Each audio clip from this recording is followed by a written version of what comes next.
To be God must do the earth and transform it.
Well, good morning, good afternoon, and good evening, no matter where you are in the world.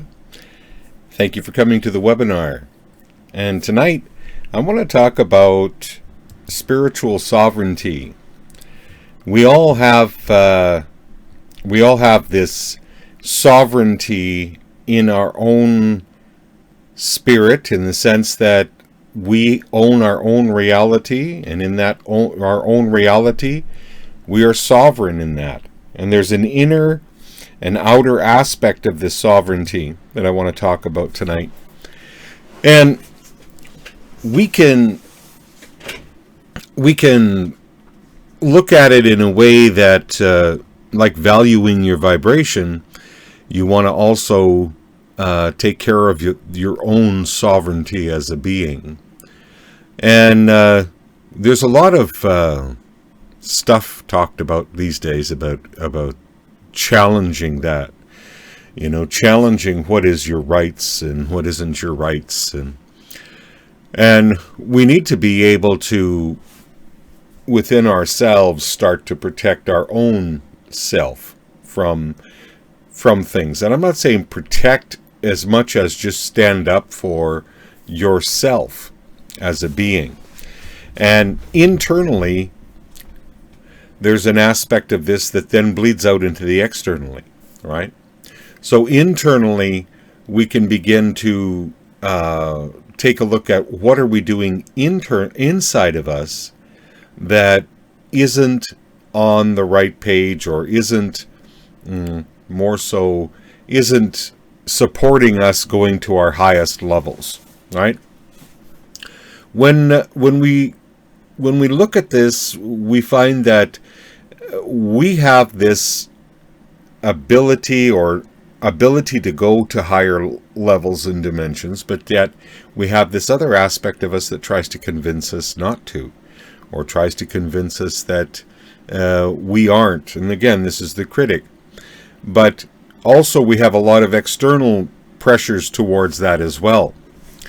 And this sovereignty that we have, this strength that's within us, our own right to our own lot in life, basically, which is our own reality. We need to be able to take control of that again for ourself. And as we do that for ourself, we have this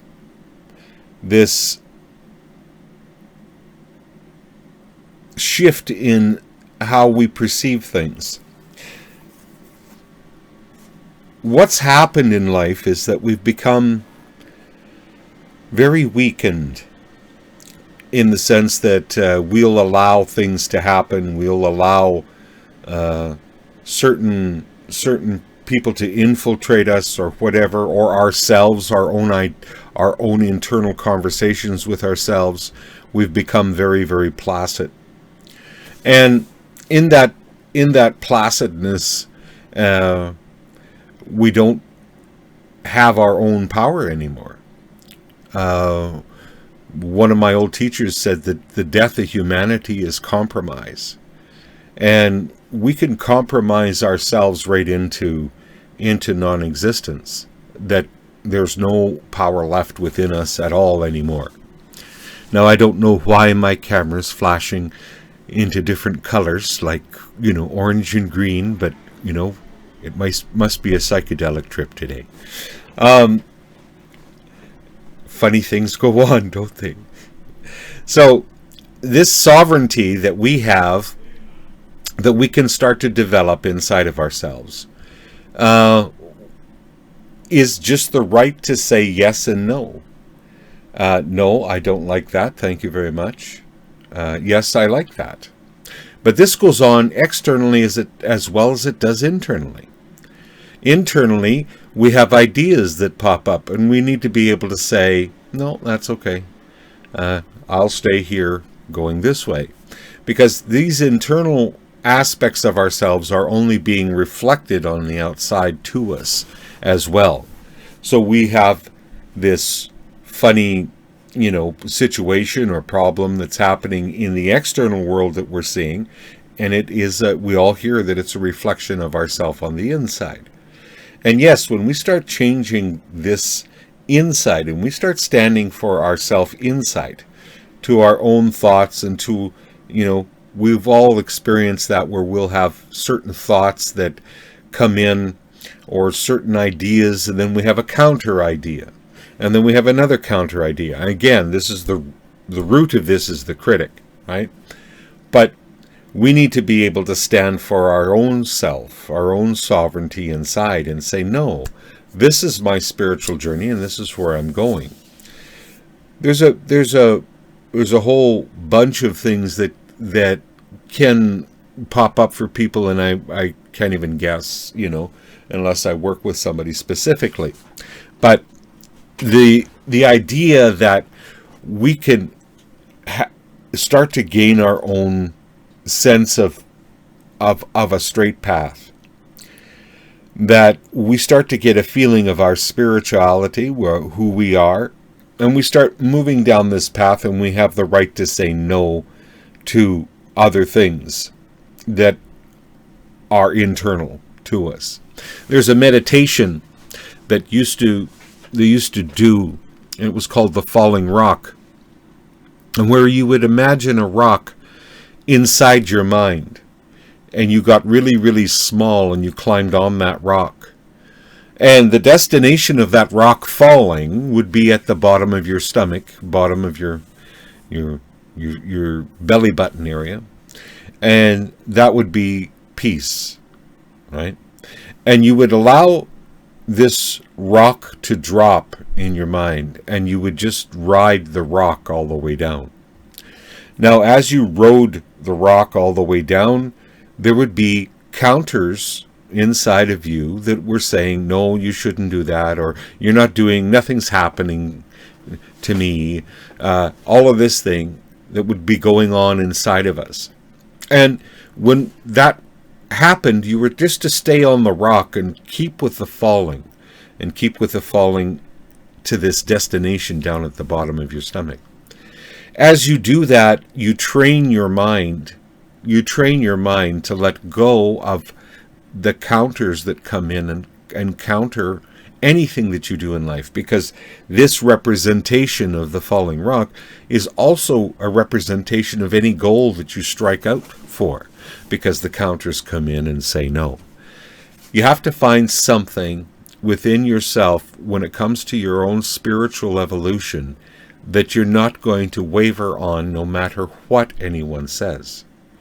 Because that wavering will never get you there. That compromising will never get you there. The steadfastness will.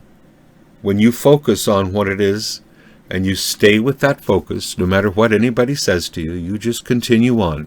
And believe me, this happened to me many times in my life, where inside me, I had the battle of putting the mask on, taking it off. Am I going to appease society, or am I going to do what I came here to do? Or, And as I went through that in myself, in my life, I learned that the more that I stuck to what I wanted to do, that I knew was right to do, the rest of the world stopped doing that to me. It's almost like it was a test to see if I would stay, if I would continue.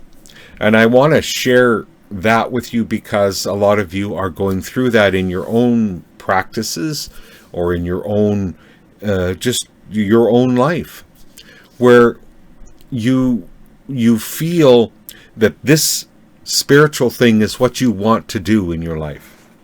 And this spiritual thing is what, and then you got people that are countering on the inside. But if you really take a look on the outside, you really take a look, it's on the inside. You're still doing this. And when you say, no, enough, this is what I'm doing, inside of you, you regain that strength and that sovereignty to your own life, to your own manifestations, and to your own reality.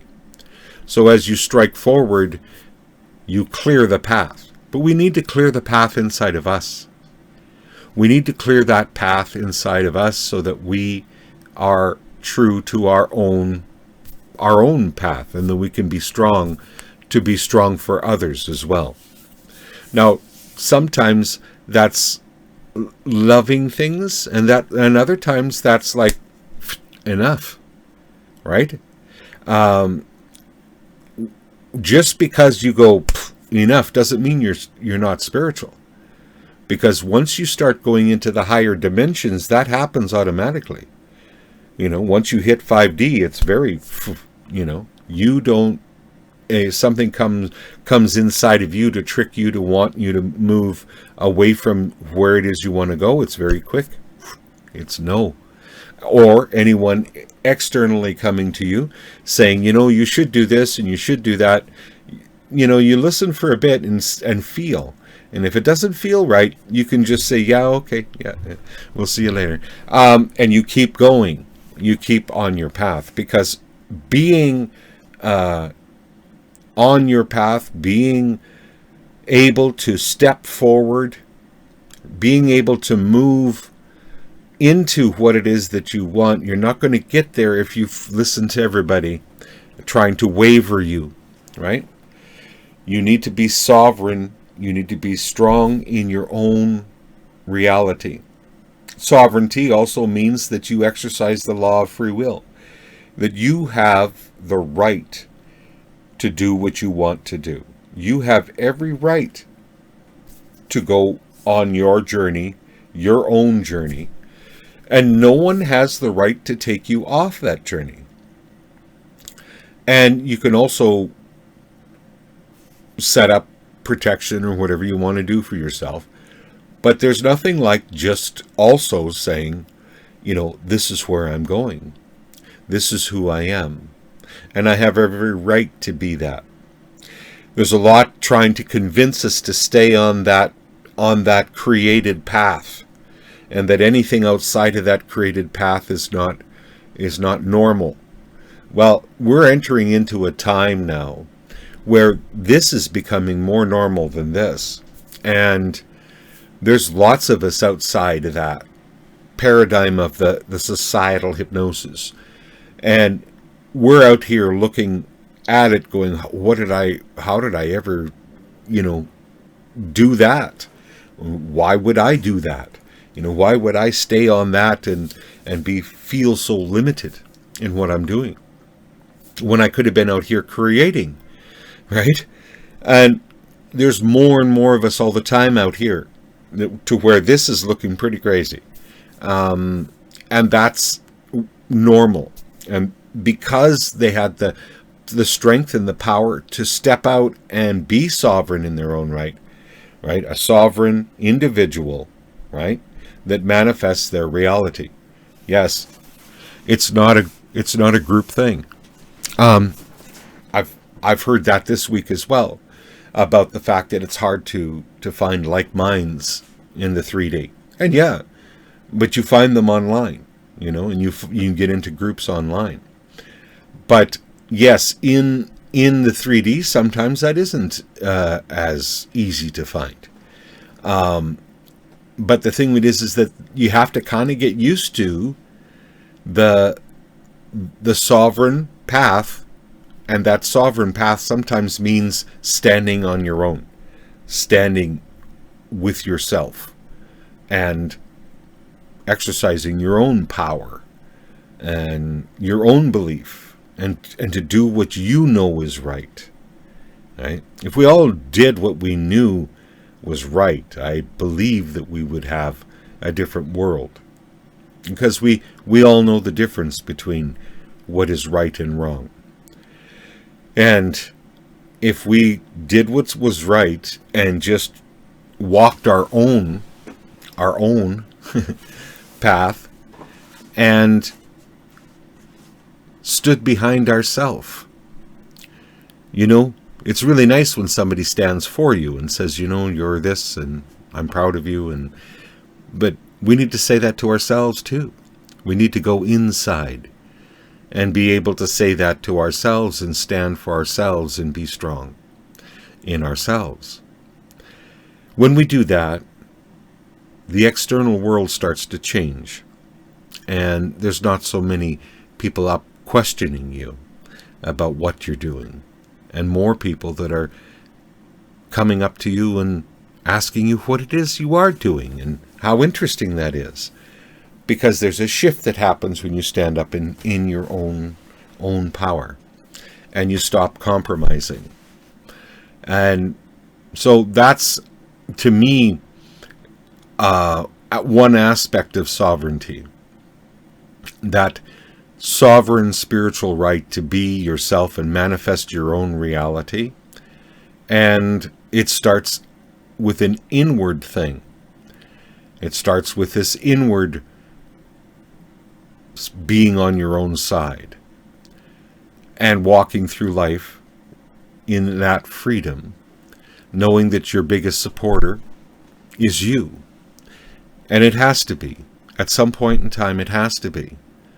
If we're looking for the validation externally, in the 3D world, that has been taken away, that validation for being that spiritual person.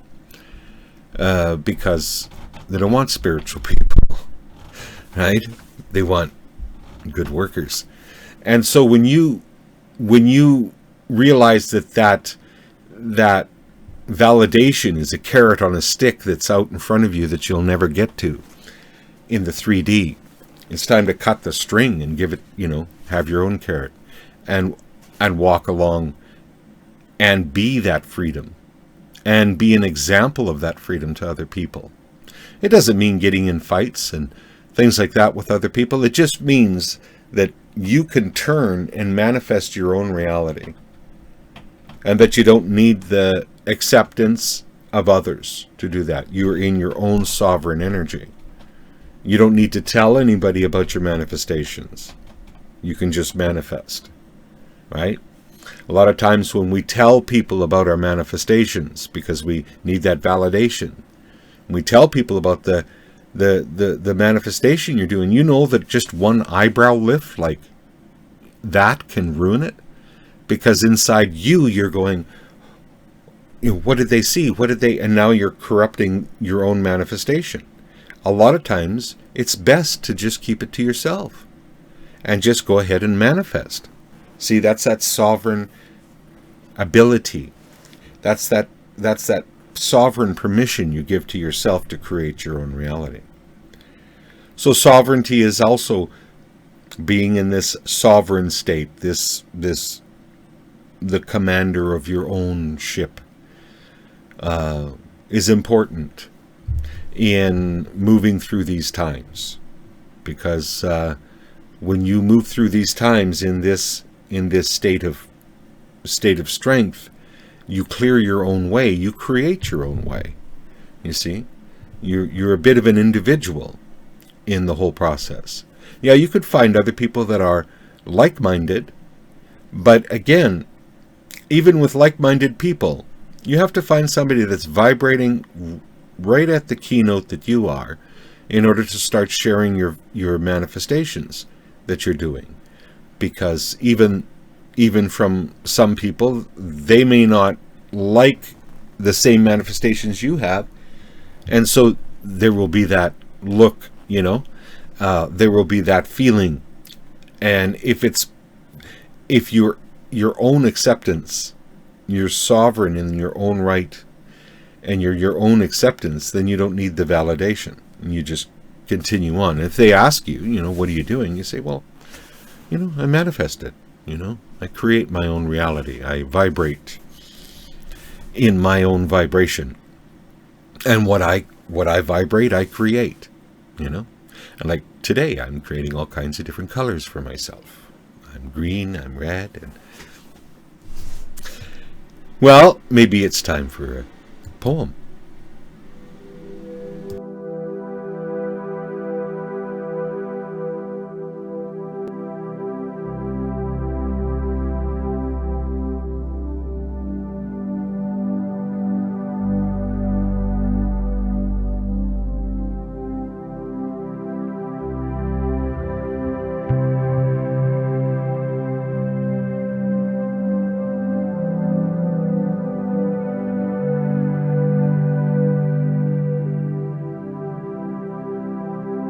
It isn't that we are so far away from the truth.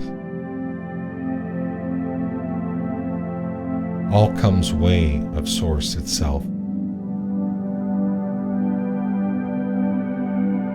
It permeates every cell in your body, every atom in your being, and all the empty space in between.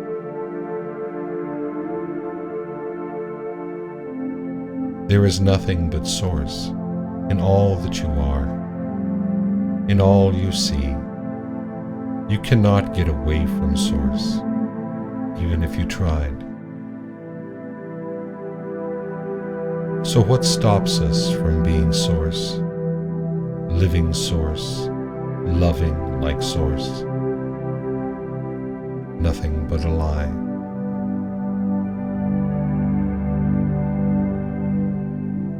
Just a small perception to change.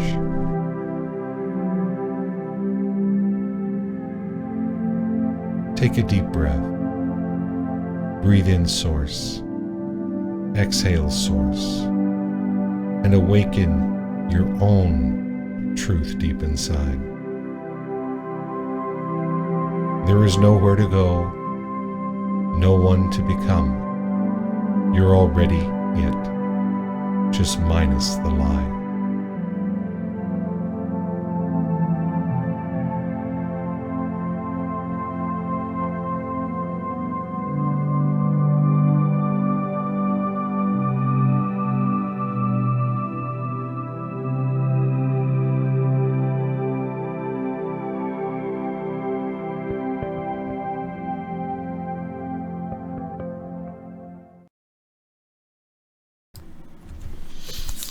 Well, I see we have a lot of people saying hello here in the chat room.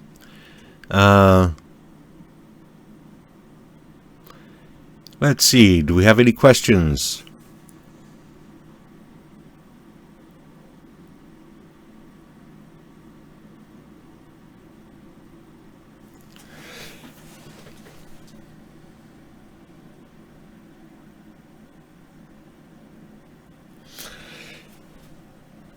No, there's no questions yet. So I'm going to talk a little bit more about this, and just fill in your questions as we go here. But I'm going to talk a little bit more about minusing this lie. Inside of us, we can have this liar, and the liar lies about who you are, right? That you're source energy. It doesn't want you to know that, right? It doesn't want you to feel that. And it'll tell you all kinds of things like, who are you to be that? This again is the critic. Once you remove the critic and hear the loving voice inside, the connection that you have to your own God, goddess within, things change. And you begin to allow yourself to experience even more of who you truly are. Again, the critic is a program. Yeah, we learned that program a long time ago. And it's a long time ago, even generational, this critic. Once we let go of it, then we start to hear not the liar, but we start to hear the truth in us as to who we are. Why do we feel as though we're not enough? Again, it's one of the big things is the critic. The critic tells us, you're not enough. That's how it keeps the vibration down. Remember, it's against you going into the higher vibrations because it'll lose control of you. You'll become aware of who you are.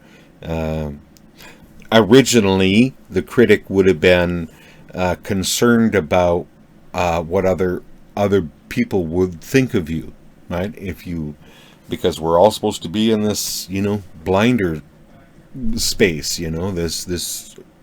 this socialized hypnosis, right? And that's so when we shift out of that, the critic gets upset and wants to pull us back into it until we've removed the critic. And that feeling of not being enough, that feeling of all comes from experiences that we've had in the past sometimes. Experiences that led us to think that we aren't worthy. We're not good enough. We've had, some of us have had parents that have left, divorced, and in a child's mind, they think, what have I done wrong?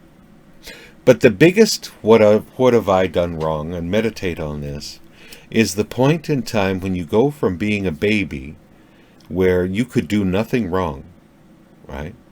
And everyone would look at you and go, oh my goodness, look at you, you pooped or whatever. You could do nothing wrong. And then there's the shift that happens at a certain age where you go, you do something and you get this, that's a different look, right? And a different feeling. And no longer are you this, you can do nothing wrong. That's a point in our life when we say, what did I do wrong? What did I do wrong? Why can't I get this? And if you ever have that going on in your head in adult life where you're going, how come I can't get this right?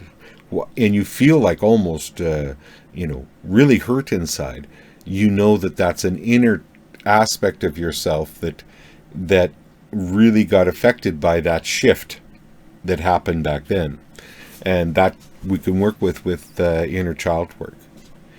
I have some more questions here. The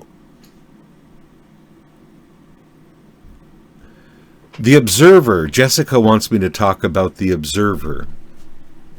When we move into the observer position, we can see ourself. We can disassociate from ourself, and we can observe what we're doing and what our behavior is. At one time at one point in time, I used to eat a lot. And I ate a lot for emotion, emotionally. And I remember one time I was sitting there and I was eating and I slipped into the observer. And when I did, I could see myself there eating and I had compassion for me. Right?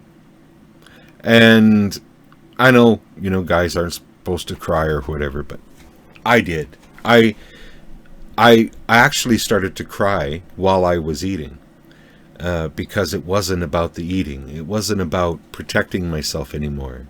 It was about something else. But floating up into that observer position on that specific situation actually helped me. There's various levels of going into the observer. You can observe from 5D, and you can observe yourself there in 3D in your body, and you can see different things going on in your body, and you can send different healing colors and things to your body. The observer position is a very helpful position. A lot of times, well, most of the time when we experience going into the God consciousness, that's very much observing your social consciousness, and it's almost as if you're superior to it, right? I don't mean like controlling to it, but you're above it, you're beyond it, and you're looking at your social consciousness, and you can actually gain a lot of information from that in what you're doing, and you can change things quite easily. So I hope that helped, Jessica.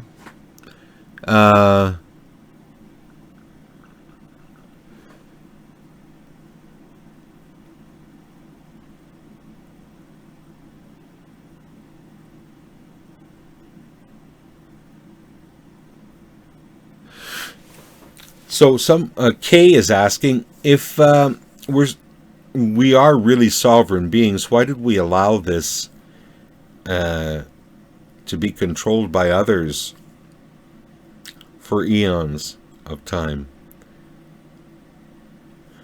Well, I don't know.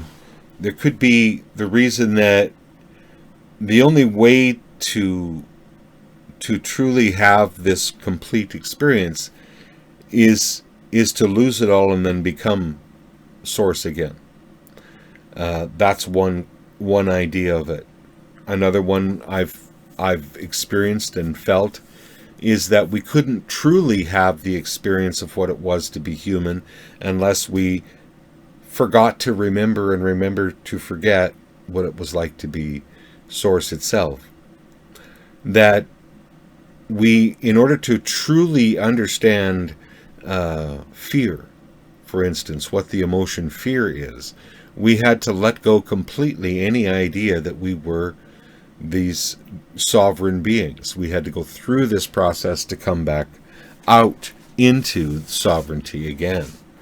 I know I heard a story about the fact that that humans, when we first lowered our vibration and came here as human beings to live this life, that we couldn't understand why other animals and different things had any sort of fear, because we had no fear of death. None whatsoever. The body died, we just created another one, and we had no fear of death. So how are you going to learn what limitation or any of that is unless you let go and become it completely? And in letting go and becoming it completely, I think we created as well probably the circumstance of having been controlled in that sense. But we're coming out of that. We're beginning to realize that between these two ears and what we're thinking here is actually manifesting everything in front of us, and that this isn't going to be a group journey out of this. This is going to be a sovereign journey out of this, and other people catching on to that sovereign journey as well. I was discussing that with somebody today about the fact that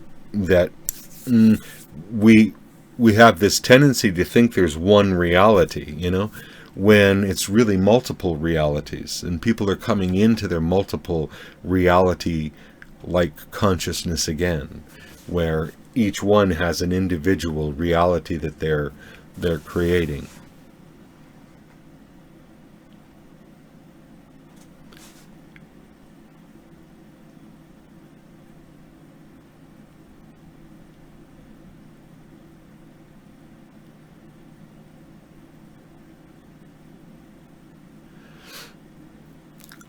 Because we don't know what we are, we forgot that we doubt about ourselves. Mm-hmm. Yeah, very much so, Lulu. Is because we forgot who we are, and we chose to forget who we are. We're sitting at this space now where something has shifted, and we're all beginning to remember who we are, and in that, as we remember who we are, we're moving out of this paradigm where we're stuck at all. Nothing can trap an unbounded spirit. Okay, and so as we're moving into that unbounded spirit more and more, and we don't have to fight anything, we just have to choose to create something else. But yes, when we allowed ourselves to forget to remember who we are, for being, so we could go through this experience, then at the same time, we need now to remember who we are.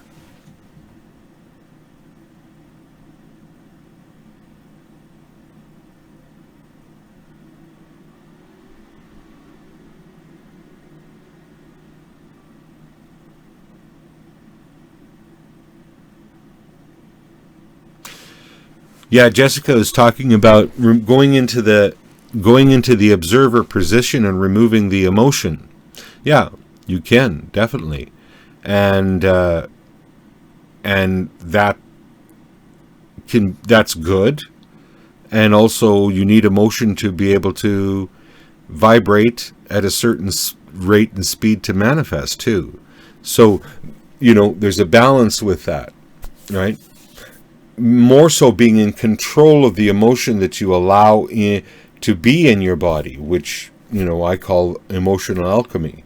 Being able to take your emotional states and shift them to whatever you want to feel in your body is also helpful too in this aspect. And so when we move into the observer position, now we have dominion over the emotions. Instead of the emotions running you, you're running your own emotions, which is aka your vibratory rate, your vibratory frequency that takes you from one place to another, like the Merkaba.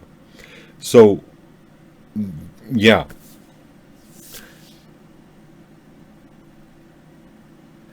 Well, the color changes on the screen is because I have one setting out on my camera. My old camera that we had last week died, and so I got a new camera.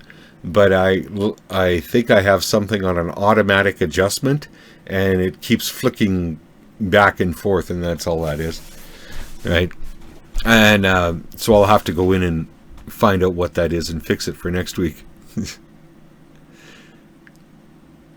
So yeah, we're coming into a time where, if you had a rock on a string hooked to a stick, and you twirl it, and then you hold the stick still, and it starts spiraling inward. Things are speeding up. Things are becoming exposed to the surface. Our ancient heritage is beginning to be revealed to us. These are very, very fascinating times, and we're beginning to wake up that we have been very, very we've suppressed ourselves with what our past is and who we truly are, and we're moving into we're moving into a time where this is all coming back to us now. And this is a good time, you know. This is a good time to be here on planet Earth, believe it or not.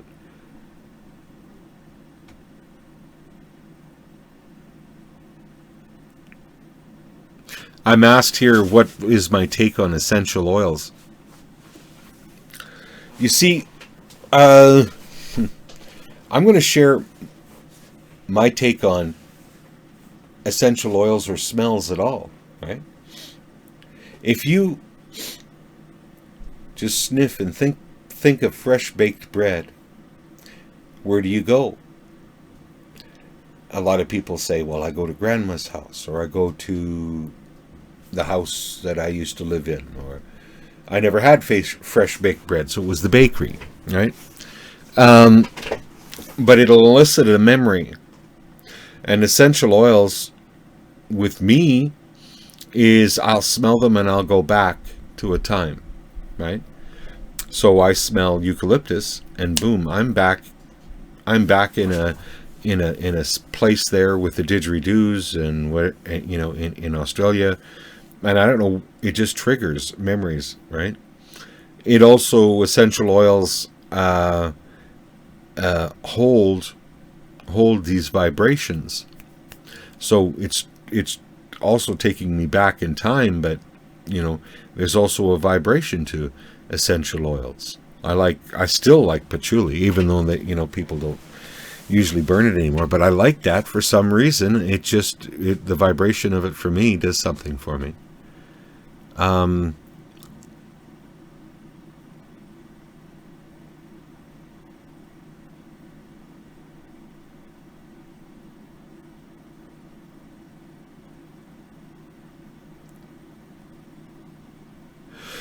Kay is asking, do you suffer or fall into depression even after experiencing 5D consciousness levels? Now, we talked about this again. I talked about this today with a client, and this aspect of going into 5D and then coming back out of 5D to come into 3D. And people are experiencing, you know, people can experience a sadness or a depression because it's so freeing in the higher dimensions, and then they come back to this denseness, and it's hard for them. Meditations, I've heard people talk about, they go into meditation, and when they go into meditation, they experience all this, and then they come back, right? And what I share with people about this is that we're not supposed to keep it separate. We're supposed to take that energy and move it here. And as we move it, the 5D energy here, we start seeing our world more 5D. Okay? We start looking through past the 3D-ness and see the movement of things, kind of like what was her name here? That was talking about Jessica. Talking about being in the observer position, is that when you start seeing your world from a different perspective, you start seeing that all the chaos that we're seeing is just the upheaval of the shift that's coming. Okay, we start looking at things in that 5D level while we're here. So it's about bringing that here, and then we don't have that division happening all the time. That's really the point. When we hear people say, oh, you should ground, you know, you need to be grounded. For years that meant get rid of this and get here back to earth. But that's not really what it means. What it means is grounded is to take those higher energies and move them here and spread them out and make it your reality. That's my thought on it anyway. And that takes care of the depression, because you're not leaving something and coming here. You're actually bringing it here and spreading it out and living it here.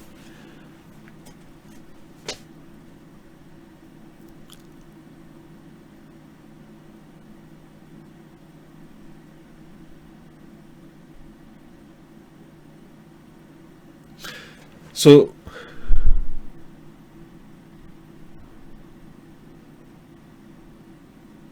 Someone's asking here if I have any advice on anxiety and depression. Well, yes, anxiety, depression, over alcohol use, overuse of drugs, all of these things, if you want to look at it, it comes from one root, which again is the critic. We're either listening to the critic and getting depressed, right? Or we're, listening to the critic and getting anxiety, or we don't want to listen to the critic anymore, so we get drunk. We try to drown it out and feel good. We all want to feel good. And in wanting to feel good, we need to take a look at what it is that's causing this, right? And what I have found every time, it's the critic. Depression. The critic will get you to go through your past experiences of what you didn't receive, and the next thing you know, you're depressed. Or it'll convince you that you can't move forward. You're not good enough for any of that. See, all that's the critic. And as long as that's playing in your head, you're going to have levels of depression, right, happening to you. And the anxiety as well, because the anxiety, we start to feel anxiety, or we start to, I've seen the best hypnotherapists in the world. They were my anxiety clients. And they would sit there and project anxiety in the next moment, or they would have, I don't want to go there because, what if this happened and that happened and that happened? Now, one of the things that you learn in hypnosis is how to do post-hypnotic suggestions. So, as you enter Walmart, you're going to feel really good. I mean, that's a kind of a post-hypnotic suggestion. But all the clients that I had with anxiety would be doing that, but only, instead of feeling good, they would say, I'm going to get really scared, right? And they'd start projecting this out in front of them. And now they're afraid of their own fear itself, right? So this is all part of coming back to a calmness within yourself. There's lots of techniques that you can use to reverse anxiety and to shift anxiety using the patterns itself. But yeah, you need to be able to ignore the liar. The liar in you is telling you untruths. Anyone that has anxiety, just stop for a moment and look at the things in your room. There's that there, and there's where you're sitting, and there's the computer you're looking at, and there's nothing scary about that at all. You see, we go inside of our mind and we make these things up, and then we start reacting to our own manifestation of fear. So we need to stop, take a deep breath, and slowly exhale, and just stop the running of this top part of the mind and drop into here and just feel the peace, because nothing is happening. When we're in that state of anxiety, nothing is actually happening on the outside, right? It's happening on the inside. I've had clients where I get them to pay attention to external sounds because of the internal stuff that's going on. I get them to focus on external sounds, right? And then they find that they calm down. So depression is the lack of expression. Depression is when we're suppressed by our own critic, and we can't do what we want to do. So these are my takes on it and what to do about it. Get rid of that critic.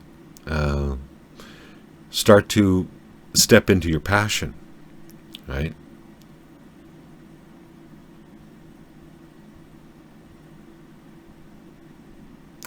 Lulu's asking, I'm very affected by smell. I travel on time too. I travel on time too. I love it. Bad or good, smell takes me to places. This sense in me is so developed. Yes. And that's when I was learning hypnosis, they said that the quickest way back into the past is through the nose, right? For those of you that have ever experienced pillowcases that have been hung on the line, outside and dried outside, and when they come in and you have that pillowcase, right? That smell can literally take people into sleep states that have amnesia, not amnesia, who have trouble sleeping. Now, this has changed a bit because, of course, nowadays we don't hang the sheets out there to dry on the line anymore. But those people that do remember that have a tendency, when they smell that smell, they can go right back into that childlike sleeping pattern again, right? Just from that smell.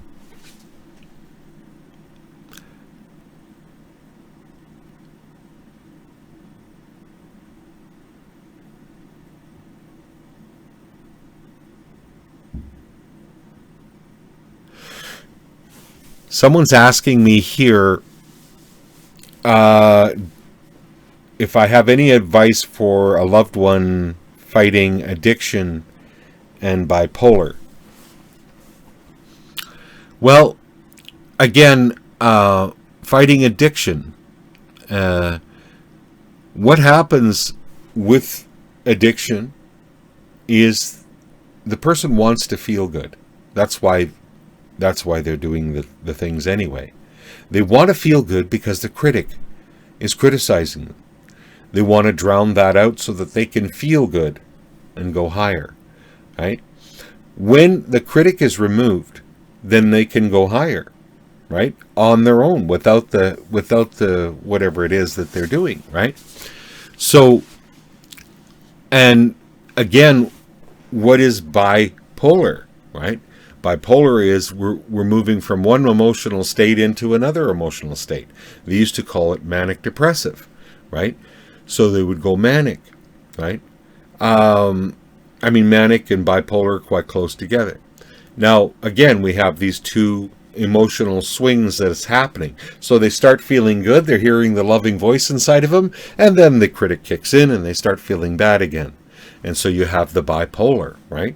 And sometimes you can even have an attachment, that's doing this as well when it comes to bipolar. So the best thing to do is to let go of that critic. Let go of the critic and start listening to the loving voice all the time. And that stops the yin and yanging, right? It also stops the desire to continue with whatever it is, with the drugs or addictions. It'll stop that because you can go higher without the drugs once you get rid of the critic.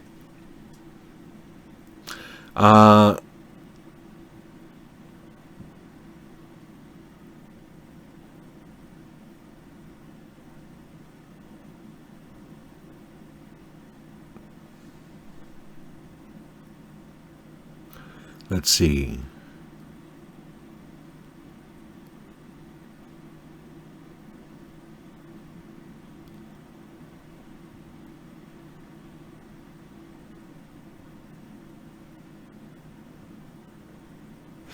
Yeah, this is, I've come to discover, Kay, that what I'm doing is more de-hypnosis than it is hypnosis. Because the person themselves is doing it. I'm eliciting it. I'm eliciting what it needs to be done. We're putting it together, but it's the client that's doing the shifting. And I'm not taking them into a deep trance to do that. I'm taking them into open-eye trances, which is a little different, and we're getting the God consciousness or the goddess consciousness to do the work.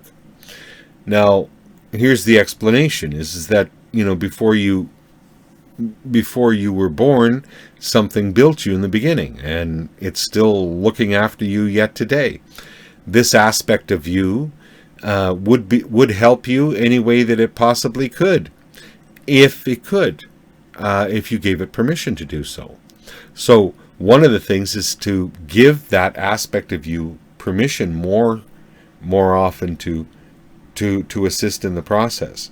I give you permission to do this, to make this change. It has to be lined up in the right way in order for it to work well. You can't say things I've heard people say, I want my God within to stop my anxiety. Well, that's lined up completely wrong. I want the God within me to bring about tranquility. That's aligned in the right way because it's action orientated, right? But we have been hypnotized already. We're already hypnotized. We're hypnotized to a one reality. And this is it. This is all there is, and there's nothing else, and you're just limited. All of that's in that one reality. We're already hypnotized, and when we take that off, most of what the clients feel when they come through this process is that they experience a neutrality. For the first time, they're not hypnotized by anything, right? They get to choose what they want in their life. They get to create and manifest what they want in their life instead of being hypnotized into creating what something else wants.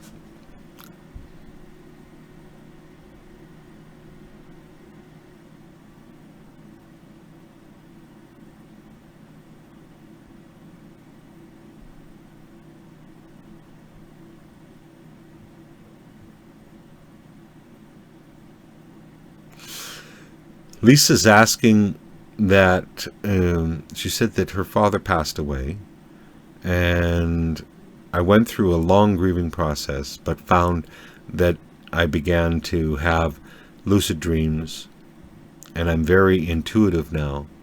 Can this shift my awareness? Yes, it did, right? And we don't know what it's going to take for anybody to do what they need to do, because of course this is your journey, right? This is your journey, your reality, your connection to source energy, and what it takes for you to experience certain things to start to come out of you is perfect. A lot of people that I know and that I have worked with have horrible pasts, man. I mean, some really nasty stuff has happened to them in their past. But we look at it from the point of view, that's the amount of suppression it took to keep your light down. And now that you're dealing with it, boom, you can come out from underneath that suppression, right? And so they needed that experience to the choice point that they're making now to come out of it and shift. And so when they do, it's like the amount of suppression equals the amount of power this person has. That's what it took to keep them suppressed. And so they pop out and they start doing the things that they've, wanted to do once they shift that. I hope I answered that, Lisa.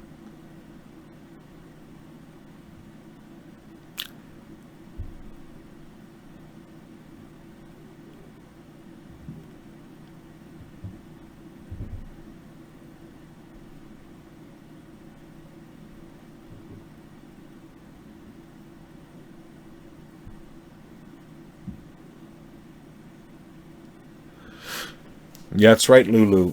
About, I kind of have this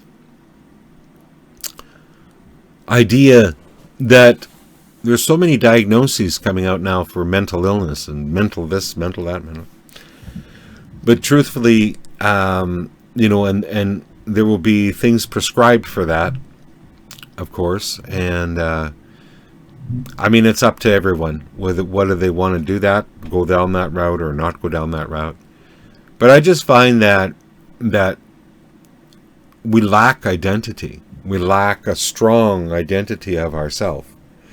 And if we were to work more on developing a strong identity of who we are, and seeing ourselves peaceful, and seeing ourselves, you see, manifestation isn't just, manifesting the red sports car.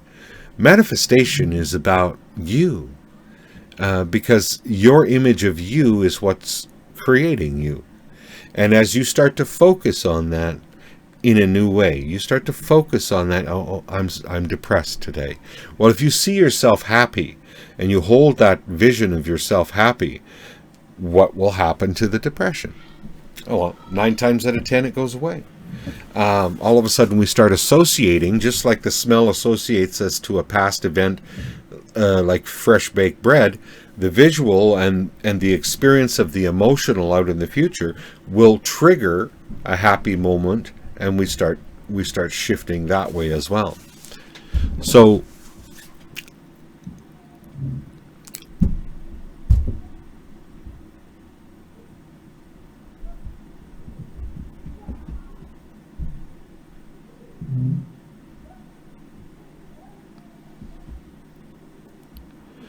okay, now, just reading the questions.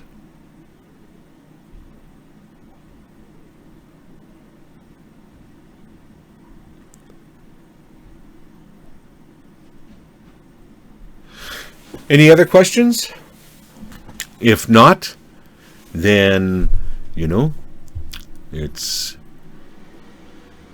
without questions, I can't answer anything. Just want to tell you about, again, that for those of you that are in California, Maya and I will be at a live event March 19th in Venice, California. And we're doing a workshop there. And if you go to my site, innerbalancehypnotherapy.com, right on the front page, you'll see the banner like this one here. Just click on it and it'll take you where you need to go. But this is the Mystic Journey Bookstore. And so we'll be there March 19th, Venice, California.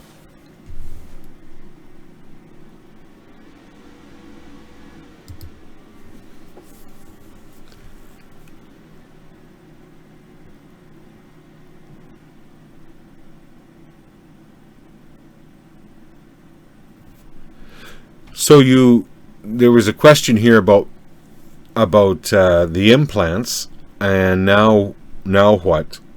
I feel unsure of where to go from here. I usually do this sessions after the implants are removed, so that you come back into your sovereignty, you come back into your power, and so that's usually like when Kelly does the implant removal, and you need something more, she sends people to me, and I help you to come back into your own God within, and that's quite helpful. Yes. I guess that's it for tonight. Thank you all for coming out, and I'll see if I can get my camera fixed so I'm not doing the aura flashing at you anymore. And we'll talk to you soon. Thanks for coming out, and blessings to you. Bye for now.